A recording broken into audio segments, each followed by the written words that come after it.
darbo, šiek tiek daugiau gal negu įprastai, bet jiem pavyko pamiegoti.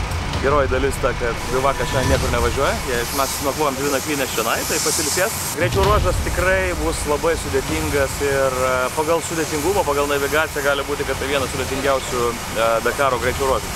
Bet aišku, mes pamatysim viską po finišo, o dabar tai nusiteikimas šiaip kovinis, važiuojam dirbti savo darbą toliau. Teisėjai nagrinėja mūsų klausimą, nes dalis mūsų prasto laiko yra ir dėl to, kad teisėjai padarė klaidą. Labai daug dalyvių yra parašę protestus, tai net oficialiai nėra paskelbti rezultatai, yra tik preliminarūs ir sekmadienio vakarą bus aišku iš tiesų, kokios pozicijos buvo pas visus šeštadienį.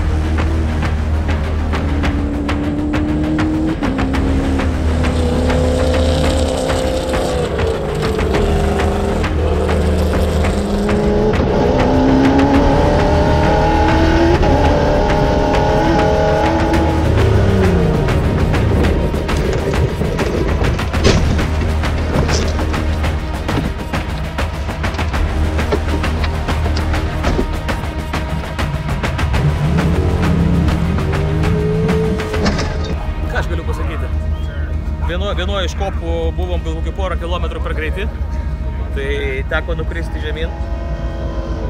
Sudūžo priekinis stiklas.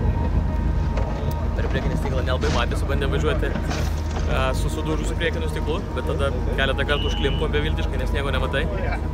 Pabaigoje išsisparnėm stiklą ir galų gale kaip žmonės atvažiavom. Tai dar pirštą truputėlį susižalvojau, tai turėjau popieriaus. Kuriuo metu? Jo, čia stiklą, turbūt betraukęs, spėjau. Bet gyvensiu viskas gerai. Pirmam trečdalį greičio ruožo pamatėme Saulių su Vaidu užklimpusius, bet ta prasme jau pabaigus užsikapstyti. Ir realiai už kokių 100 km mes jau nukritom nuo kopos. Tai Saulius su Vaidu padėjo. 100 metrų? 100 metrų, jo, 100 metrų. Saulius su Vaidu užkabinom trosą, padėjo atversti automobilį, tai tikrai labai dėkingi. Žodžiu, draugiškai padirbėjom. Dabar finišą.